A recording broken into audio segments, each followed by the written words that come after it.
Aku bukan nak judge lah kan, tapi aku nak share jugalah story minggu lepas aku pergi open house dekat satu rumah saudara jauh aku ni.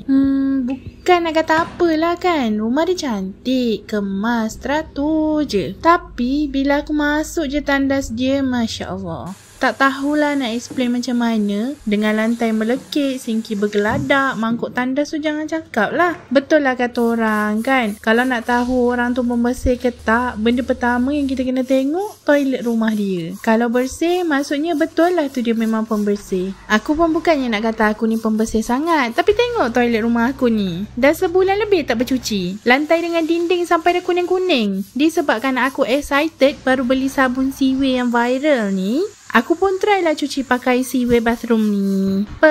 Memang syok weh. Segala daki-daki kuning-kuning dekat celah-celah dinding tu, celah-celah lantai tu semua lenyap. Aku try sembur dekat kepala paip pun auto jadi berkilat. Cara nak guna Seaway bathroom cleaner ni senang sangat. Korang main spray-spray je. Tiap kali spray dia akan keluar buih-buih halus tau. Lepas tu korang tunggulah dalam 5 ke 10 minit, barulah start menyental. Rasa satisfying betul bila mencuci banyak buih ni kan. Sabun Seaway bathroom cleaner ni, dia tak ada campuran chemical tau. So korang tak payah risau, dia selamat untuk tiles korang. Bau dia bukan bau yang menyakitkan hidung tu. Bau dia bau buah peach. Sedap gila, memang wangi. Dah lah bersih, wangi pula tu. Apa lagi yang korang nak? Kalau korang nak grab, better grab 3 terus tau, lagi jimat. Sebab sekarang ni memang tengah ada promo. Korang grab 3, dapat 1 free. So kalau korang nak tandas korang berkilat, apa lagi, korang grab lah cepat-cepat. Tekan beg kuning dekat bawah, okey?